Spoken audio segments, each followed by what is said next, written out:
NHRA Winston Drag Racing is a game of numbers where speed plus elapsed time equals success. The Force has dominated in funny car this year. 6 of 9 races have been won by John Force. And teammate Tony Pedregon has won 2 races so far in '99, showing us that 8 out of 9 equals domination. In Top Fuel, Dunn's #1, winning 3 of 9 and maintaining a full 1-race lead over the king of speed, Kenny Bernstein, in the points. That proves that patience plus persistence equals prosperity. The professor and his protege, Kurt Johnson, have been top of the class in pro stock, combining for 6 wins in 9 races, teaching us that age plus experience equal excellence. Today, the Hot Rod stop in Columbus, Ohio for the 35th annual Pontiac Nationals.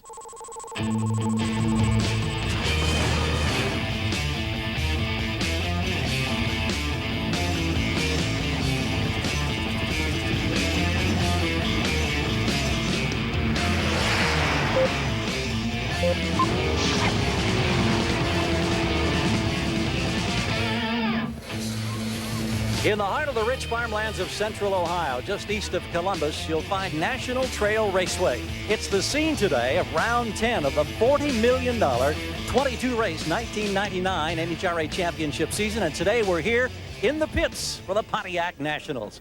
I'm Gary Gerald, along with veteran motorsports broadcaster Steve Evans, and we're excited to have you with us for the first of 2 consecutive NHRA shows here on ABC Sports. Now, today in our coverage, we're going to crown champions in the 3 professional divisions, Steve. Top Fuel, Funny Car, and Pro Stock. Over the years, we've seen such a tremendous evolution of speed in these machines. Give us a quick primer here on the differences between the categories. It's incredible. A Top Fuel dragster is the fastest accelerating machine in the world, and that's because packed behind the driver a supercharged nitro-methane burning engine producing as much as 8,000 horsepower, and will cover the quarter mile in a standing start in 4.5 seconds at well over 320 miles an hour. But they require a very light touch, a little finesse to keep them in the center of the racetrack. The funny cars are absolute animals. Same kind of motor, but in front of the driver, much shorter wheelbase. You've got to ride it like a rodeo bull to get it to the other end, and they'll run also well under 5 seconds at over 320 miles an hour. And you hear one of those nitro-methane motors being fired right now. Tell us about Pro Stock. Well, the nitro motors shake the ground. The Pro Stock motor is a little more civilized. They're like 500 cubic inch on racing gasoline. They look a lot like their Detroit cousins, and the crowd goes wild for them. You root for your favorite Ford or Dodge or GM product. Very difficult to drive, though. They skate around a lot. They have a 5-speed transmission that has to be shifted manually. They're a handful. Always a tremendous amount of excitement. We've already gone through the first round of eliminations. We've had drama on the quarter-mile strip, and we've also had a couple of major upsets. And this was a huge one. Mike Dunn, the Team Mopar engine, the points leader, 3-time winner, #1 qualifier, up against the slowest car in the field, 16th qualifier, the Montana Express, and Australian David Grubnick.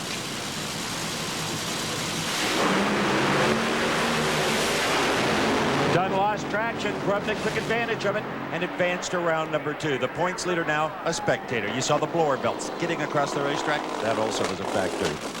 So that set the stage. The first big surprise of the day in the opening round. Another one was about to unfold as Tony Schumacher went to the line, going up against Paul Romine. Tony Schumacher, the fastest driver in the world at 330 miles an hour. But on this day, well, watch the near leg. Schumacher first a little tire smoke, then a wheel stand, and the businessman from Indianapolis, Paul Romine, advanced with a 487 at 295. And 2 of the top names in the first round were headed for the trailer. Then came the drama in the matchup of Bob Vandergriff Jr. going against Scott Coletta.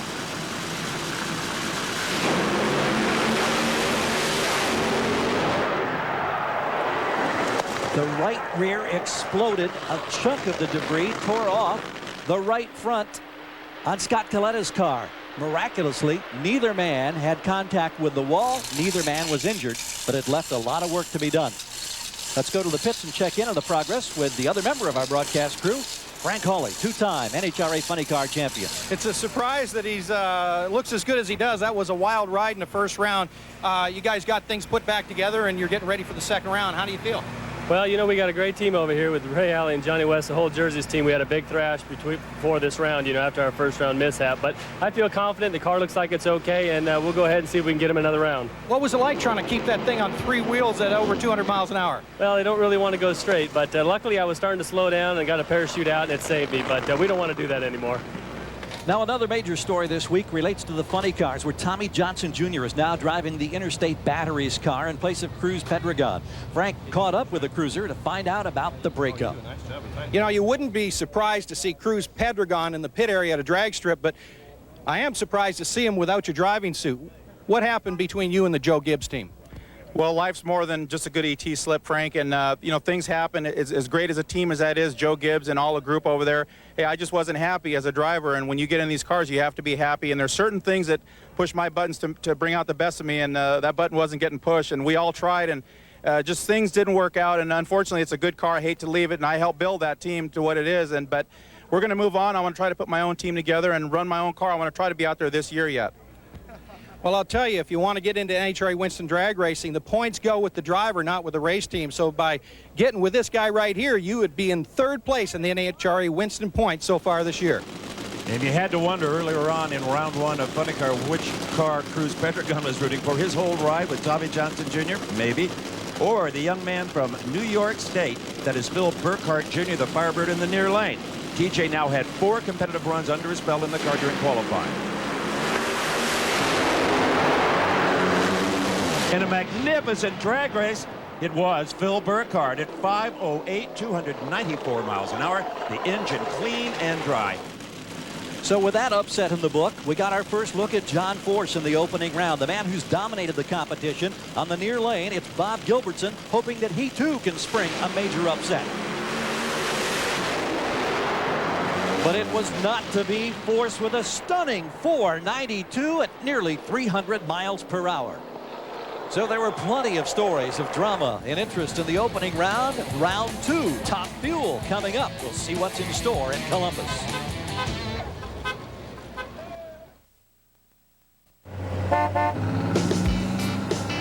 Hey, Buckman. Follow us. Come on. It's like I'm going to fall for that old trick.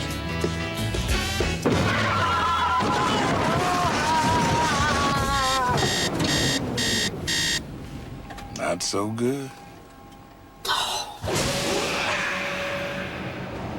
All 4 barricades, huh? The NHRA Pontiac Nationals on ABC Sports, brought to you by the legendary Firebird Trans Am from Pontiac. Fram Extra Guard, the only filter with a rough textured sure grip top. It makes changing your filter a lot easier. Craftsman, a line of 1,800 hand tools made in America, guaranteed forever, only at Sears. And the motor oil that provides maximum protection. Castrol GTX, drive hard. Back at Columbus, getting ready for second round of Top Fuel. You can see that Bob Vandergriff has made repairs after the first round incident. He goes against the upset king, Dave Grubnick, in this second round matchup. The burnout's unique to NHRA Championship drag racing. The fans love them, the drivers like doing them, and they heat up the tires in the clutch. The points coming in. Mike Dunn with a significant lead, but 2 through 6 is virtually a toss-up. Bob Vandergriff in the number 10 slot. But let's remember, Mike Dunn is out, so 2 through 6 can harvest some points here today. Let's take a look now at the qualifying. You can see that Dunn was the quickest. Selzy, Bernstein, Schumacher, McLenathan, and keep in mind, Schumacher and Dunn are already gone. But David Grubnick is proving if you just get into the show, you can do some damage. As here he is in round number 2. Taking a look at the ladder now to see how your favorite has advanced thus far in Top Fuel. Grubnick, Vandergriff, Romine, Dixon on one side of the ladder. Selzy, Amato, Bernstein, and Doug Herbert on the opposite side. Now moving into this second round of the eliminations. David Grubnick living on a cattle ranch in Montana. John Mitchell owns the car. And you got to be wondering, what about the handling capabilities of the Jersey's machine of Bob Vandergriff Jr.? Are the repairs proper?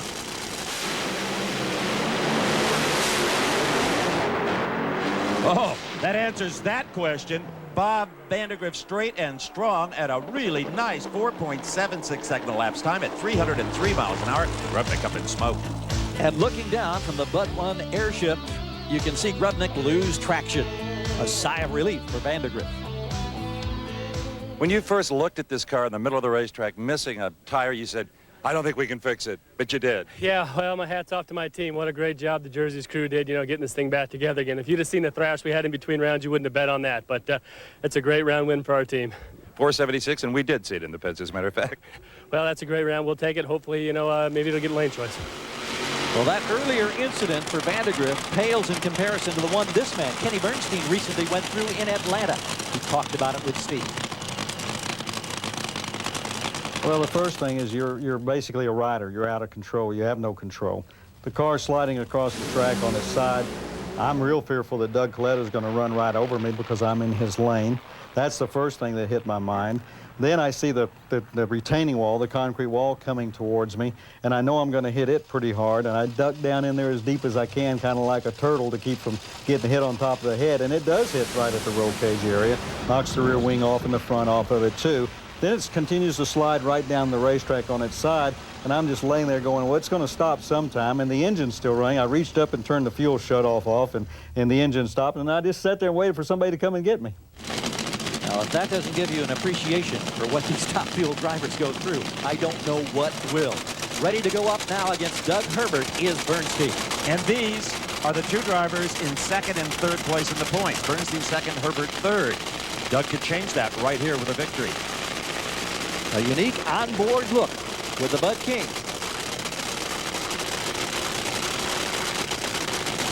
Both men now staged.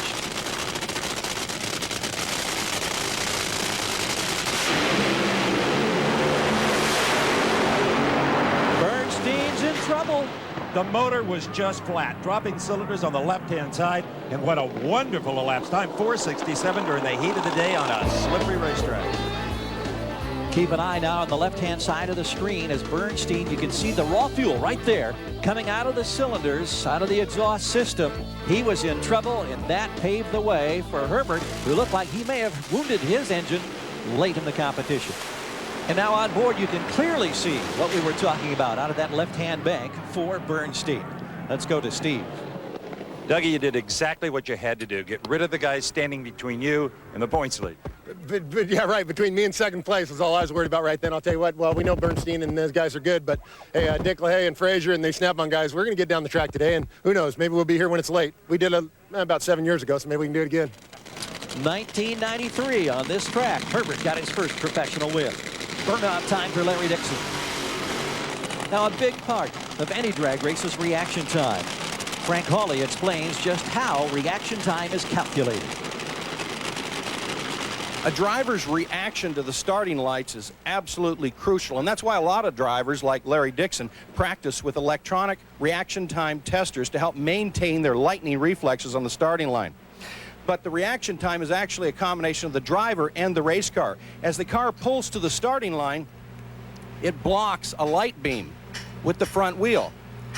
Now, once the yellow lights flash on the Christmas tree, the driver floors the throttle and rockets off the starting line, but the reaction timer doesn't stop until the light beam goes off when the front wheel passes it. So the reaction time number we get is actually a combination of the driver's reflexes and also the race cars. And Paul Romine here in the second round of Top Fuel is hoping that he can cut a better reaction time than his much younger opponent. That would be Larry Dixon in the Dom Cadome Miller light car. But you know, over the years we've noticed age isn't necessarily directly related to reaction time. Some of the older drivers are just crafty enough and know all the tricks to get that car to launch quickly. 51-year-old Paul Romine, 32-year-old Larry Dixon ready for this second round showdown. Dixon, a professional driver, does it for a living. Paul Romine does it for the fun of it. That pre-stage, that's the top little bulb. Second bulb directly on the starting line. Romine has the better reaction time. In fact, far better. Almost 0.04 of a second, and Romine wins it at 480, just tickling 300 miles an hour. Looking down on the competition now, you clearly see the advantage goes to the far side. That is Romine with the jump, and he maintains it. Dixon trying to make up ground all the way, but a half car length short. Romine obviously elated. Paul Romine came out of the car yelling, "Let me race them youngsters."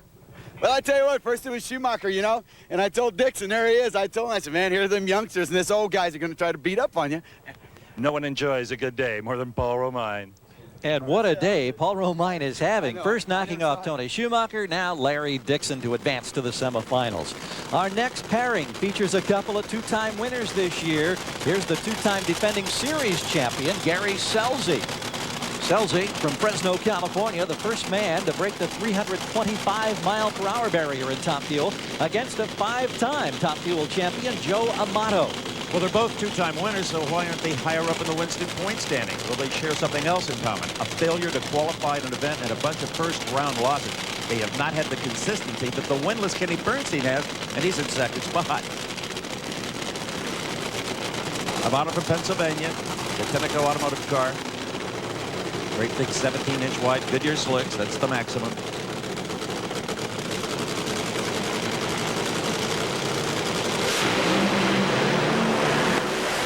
Amato loses traction. Scelzi loses a motor but crosses the finish line at 469, 297. It could have been a lot quicker had that engine not expired when it did. Well, let's take a look at the replay now. Keep an eye on the right-hand side of the screen. You'll see Amato losing traction. A man who won at Phoenix and Englishtown this year will not win at Columbus. And a lot of work to be done now for Gary Scelzi's crew after he grenaded the motor, but fortunately still advances to the semifinals. Vandergriff and Romine on one side of the ladder. Vandergriff with lane choice. On the opposite side, Doug Herbert against Gary Scelzi, and Herbert has lane choice. We've got second round action in funny car. There's the man, the dominator, John Force, coming up.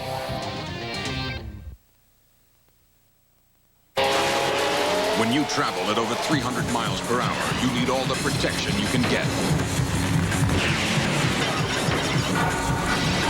8-time champion John Force uses Castrol, the only leading 10W30 that provides maximum protection against both viscosity and thermal breakdown. Because some people have more important things to worry about.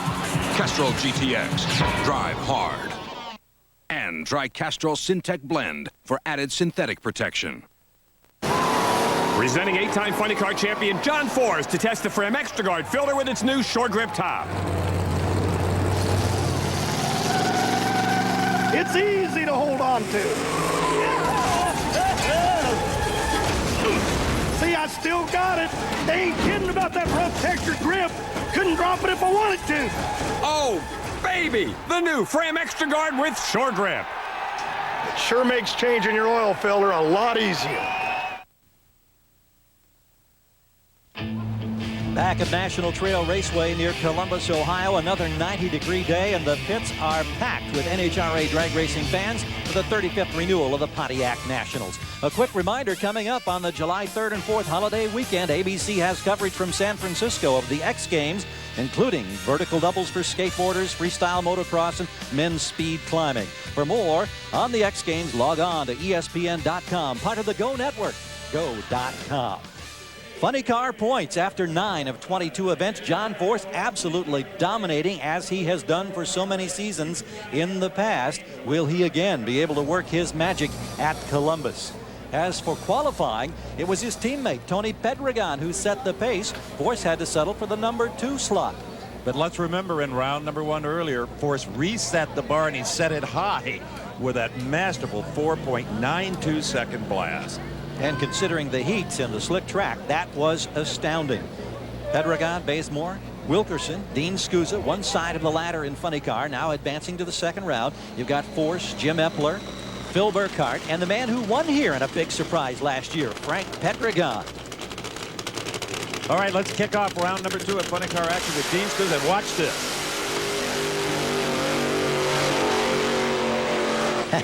The undisputed king of the burnout is Dean Scusa. Steve sat down and talked to Scusa about what attracted him to these cars. It's very fun to drive. It's the biggest challenge I've ever done in my life. I think that's kind of why funny cars always did appeal to me. Even a lot of people say, like, especially like Warren Johnson says, you know, these things, anyone can drive them. And it's true. If you really want to, or if you're crazy enough and silly enough and stupid enough, you probably would. The question is, why do you want to drive them? That's the question I got. What's the answer? Just because they're so dang sexy and they're so cool. I was hooked from day one. When I saw them, I got that feeling like that girl in the Angora sweater just walked into my 8th grade math class, you know? I think we all had one of those. What an analogy. And right now, this man, Tim Wilkerson, coming off a victory in the most recent events near Chicago, ready to go up against Dean Scusa. That is Dean's father, John. Lance Larson, now the exclusive crew chief on this machine. The owner of the JCIT car, John Costanza, is nominated this year for a Nobel Prize in economics.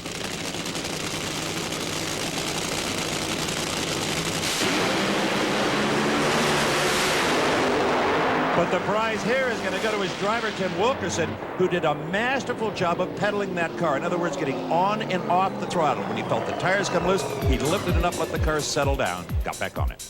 Once again from the Bud 1 airship, keep an eye now on Scusa. Looks like he has a slight advantage, but as he begins to lose traction right there, that opens the door.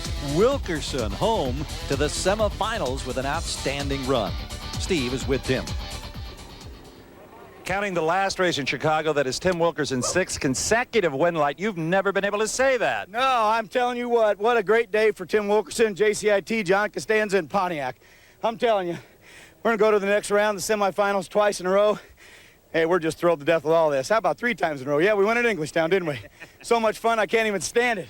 Got to say hi to my wife at home, honey. I love you. Miss you here. She was here last weekend for the win, but we're going to try and do it again this weekend. Thanks. So Wilkerson goes to the semifinals. Looking for a slot in the semis will be this man, Whit Bazemore, driving the Kendall Camaro for 1999, and Chuck Etchells.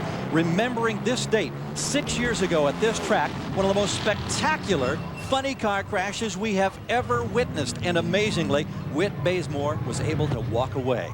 His whole 1993 season was full of incidents just like this, but Whit stayed the course, focused on this sport, and now he's one of the most successful and popular drivers we have. And speaking of popular drivers, there's a guy who's won 2 races this year in the Syntec Mustang owned by John Force, your #1 qualifier, Tony Pedregon.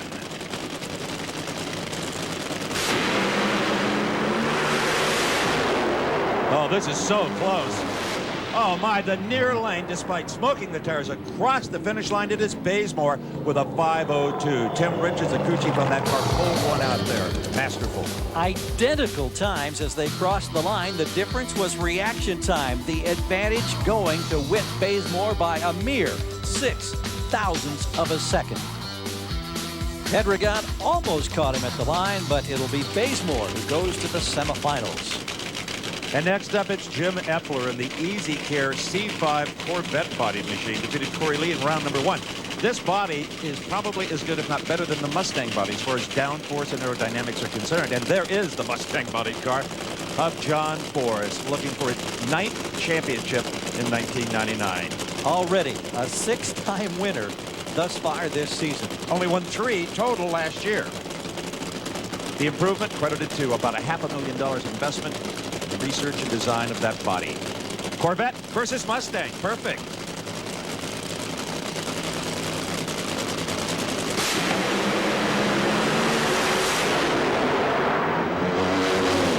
This one is all John Force, even though he hurt the engine. That's why the speed fell off 5 flat. Takes him to the semis. Meanwhile, Frank Hawley is back in the top fuel pits. He has this update for us. I'm in Gary Selzy's pit area in the last round of competition. Selzy ran quite well, but broke a connecting rod. It was kind of unexpected. This is a brand new engine that's being put in the team car, and it looks kind of hectic right here now. But Alan, the car ran pretty good in spite of the fact that it hurt itself, and it was early too. Sure, it was running real well, at least as good as the round before, and it broke about 750 feet. So, you know, if we can get it back together, solve that problem, we should be fine. This looks real hectic right now, but in the top fuel pit area, this sort of engine change is often quite common. You could equate these cars to a single-shot rifle. You put in a bullet, you fire it, you take it out, you put in another bullet. Greg Pedregon, he used a few bullets a year ago to win this race, and here in the second round, he's up against Phil Burkhardt Jr. in the Paul Grattan-owned Firebird from New York State. Burkhardt ousted Tommy Johnson Jr. in that first round. That was a bit of a surprise. Remember, Burkhardt qualified 14th. Didn't appear to be that strong. This is not a very well-financed team. They only run 10 races a year. But performing so well here, as you said, taking out TJ in round #1. Yeah, let's see if he can pull another upset. No one craftier on these hot, slick racetracks than Jim Dunn, the owner-tuner of the Frank Pedregon car. Burkhardt's in tough here.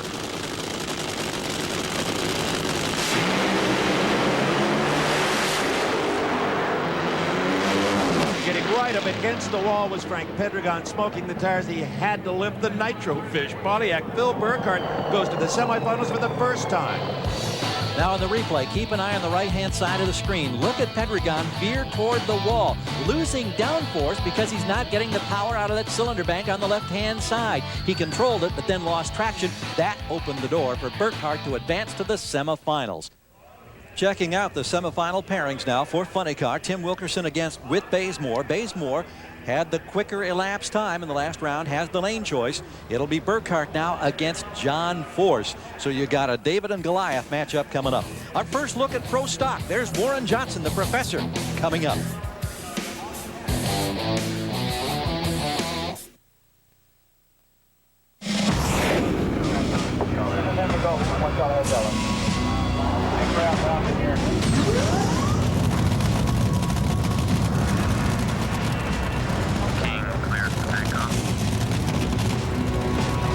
Kenny Bernstein's Budweiser King Top Fuel Dragster.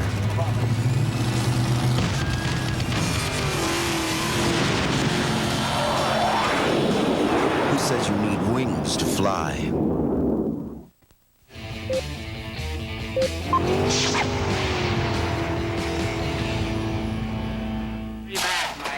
Along with Steve Evans and Frank Hawley, I'm Gary Gerald, welcoming you back to the Pontiac Nationals at Columbus, Ohio at National Trail Raceway. We're getting ready now for the semifinals in Pro Stock. After 9 events this year, Warren Johnson, 4-time champion, with another commanding lead in this competition.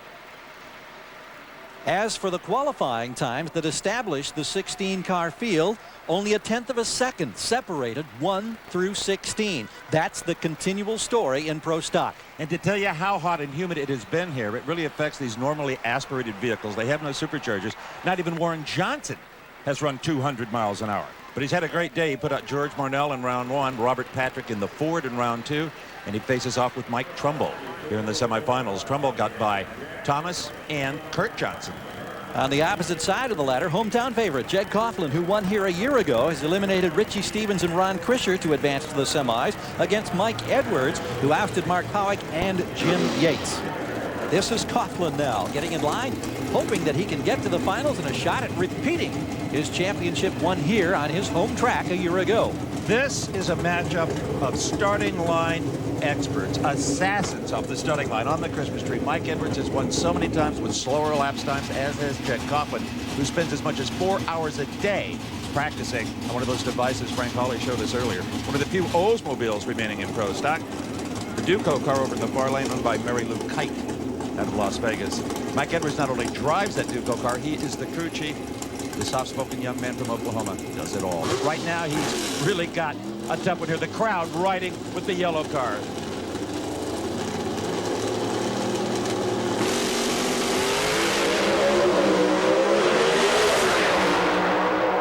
Slight advantage for Jed Coughlin Jr. Is it enough? Yes!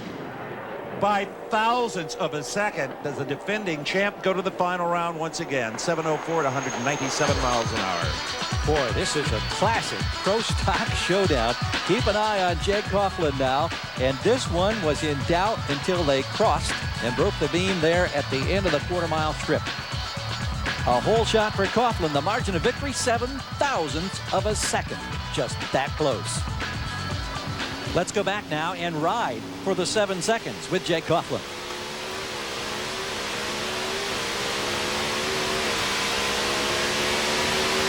Jeg is now with Steve.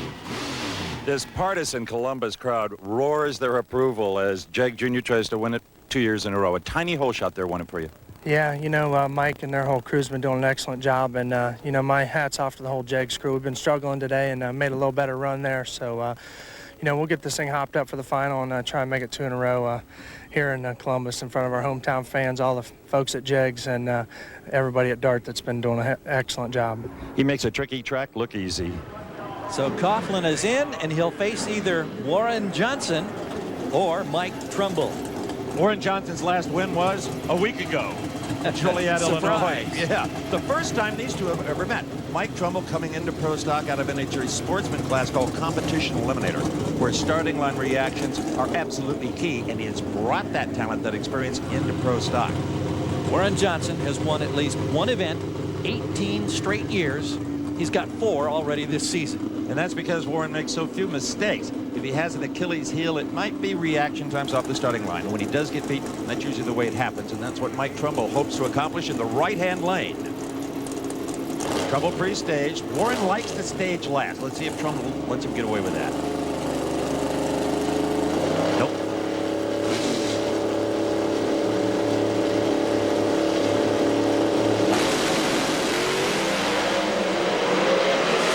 Trumbull was away first, had what he wanted, but then the car let him down as Warren Johnson resets both ends of the track record. 6.99 seconds, 198 miles an hour. He is simply awesome. So Johnson will look for career win number 77 against the defending champion Coughlin. Steve? WJ exclusively in the 6s, another 699. This has been a very perplexing weekend for anybody with a Pro Stock car. Absolutely. Everybody out there is probably bald-headed by now. Mine's turned white already, but it's been rough for everybody out there. Not only the Pro Stock cars, the fuel cars, everybody's been really had a real battle trying to get a hold of the racetrack. We can make adequate power, but getting it to the ground has been a real problem in this Good Range Service plus Firebird. It'll be a great final. So the finals have been set in Pro Stock. We'll set the scene for the semis in Funny Car in a moment.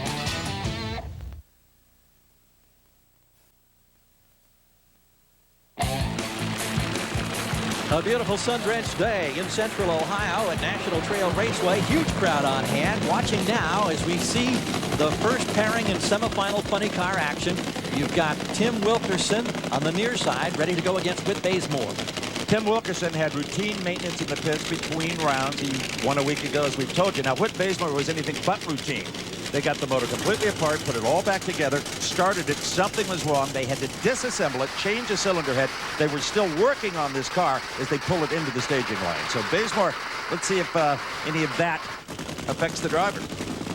Tim Wilkerson has lost several important final rounds in tire smoking battles, and he's starting to get the knack of pedaling the car. We saw that earlier today.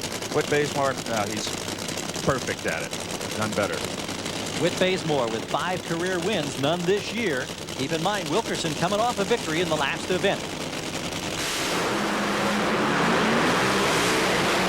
Oh, we're having some fun now. Whoa, Wilkerson almost hit the wall right at the finish line. What a brilliant job he did of driving. Whit Bazemore was away first, but it was Timmy that had the feel for the race car. Got that power to the ground as best he could.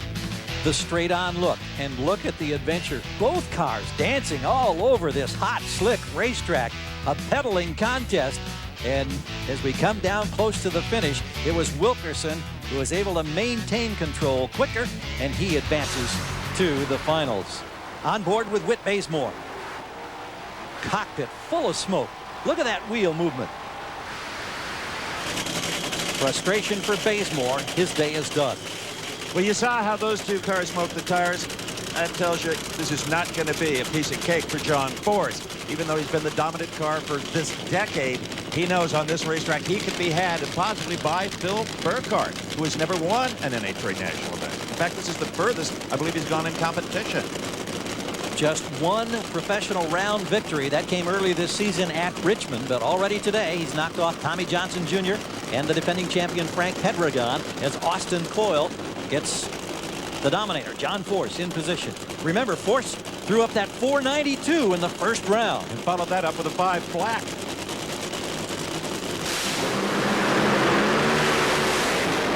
Force is in front. Force is going to... Wait a minute.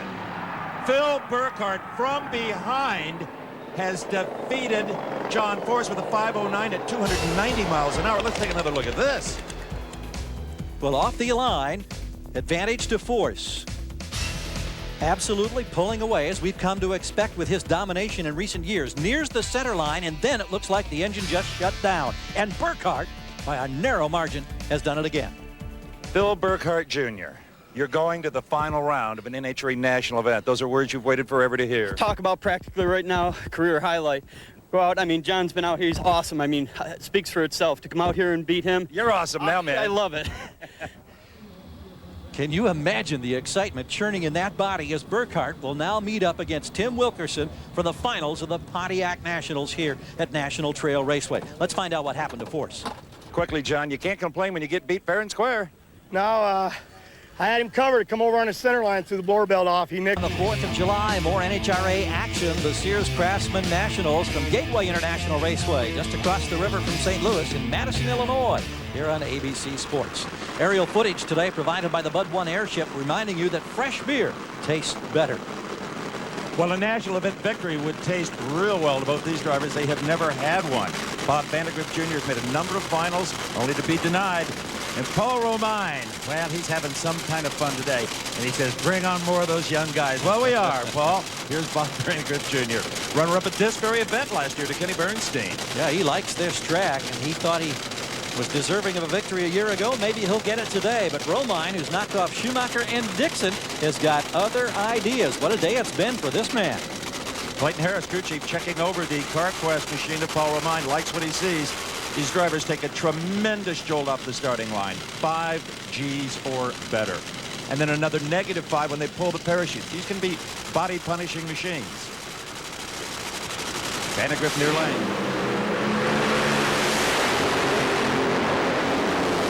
Romine, another brilliant starting line job with a 4.8 light, but it's Bob Vandergrift who comes from behind at 484 at 297 miles an hour. Romine started dropping cylinders and fell back. So the storybook day for Romine is over, but what a day it's been for Vandergrift and company after basically rebuilding that car after the first round incident. Here tracking down Romine as both men hurt the power plant right at the finish. So who is going to race Bob Vandergrift Jr. in the final round? Will it be Gary Scelzi, the two-time Winston champion in the Winston car? Or will it possibly be the snap-on entry of Doug Herbert in the opposite lane or far lane? Now, Dick LaHaye just walked through our frame there. This has been a very friendly arena to him. He's won here as a driver and as a crew chief for Scott Coletta. Doug Herbert, the biggest driver in the field, it took LaHaye all of last year to get the balance of the car to carry the long frame of Doug Herbert.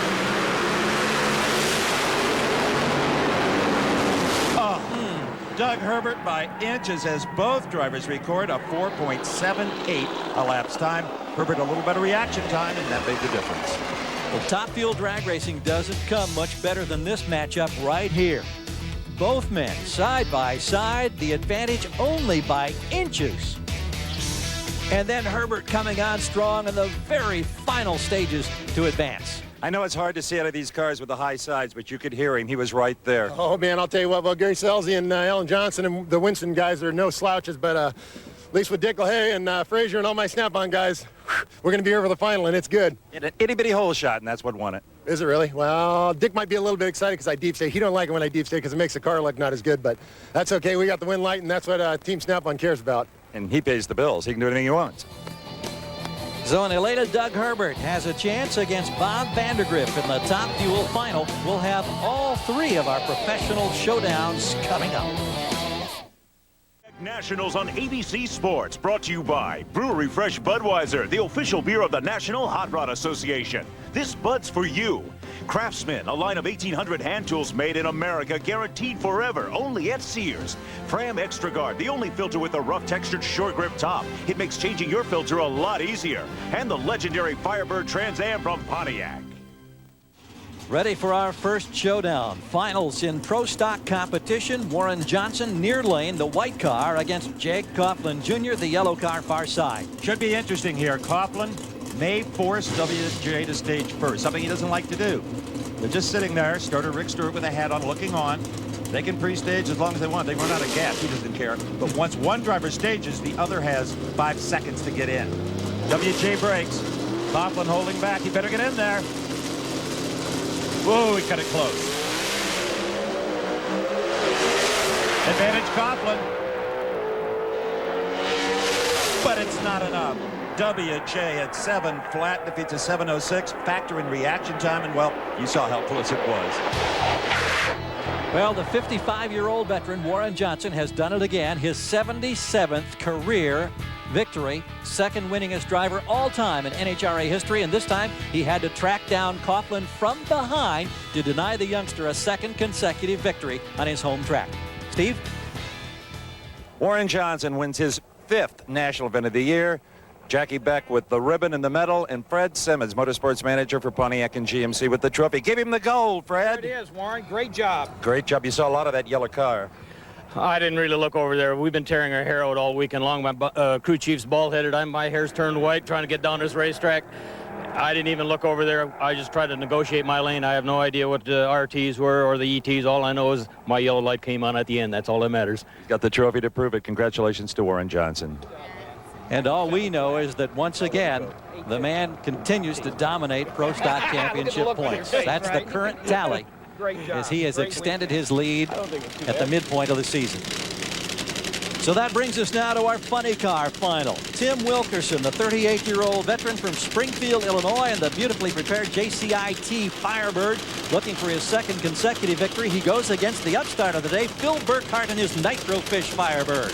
I love these summer races. The thin air, the hot track. It's a challenge to the crews and a challenge to the drivers. Now remember, Wilkerson has really only made one clean run all day. Burkhart, although not quite as quick, has been very steady.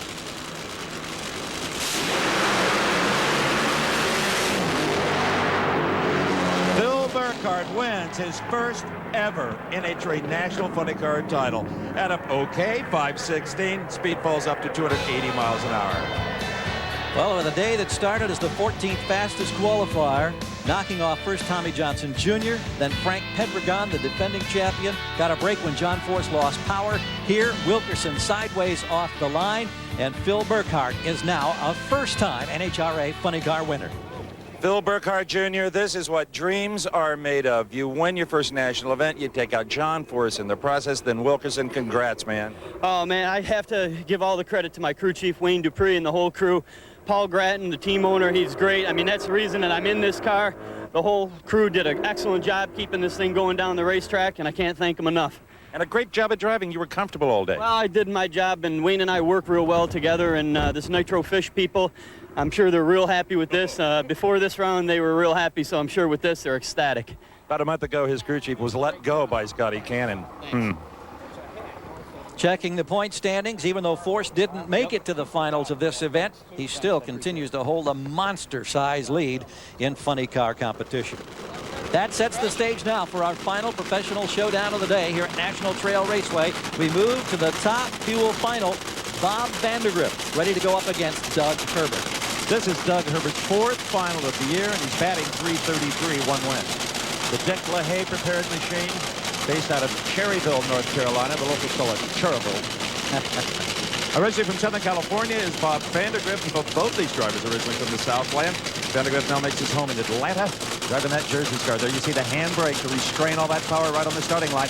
They can also down track pull that brake if they have to try to slow wheel speed and regain traction. Bit of a surprise because neither one of these guys was very quick in the qualifying round. You just saw Ray Alley there. He has been named crew chief of the race for his efforts with Bob Vandergrift. Vandergrift looking for his first win also.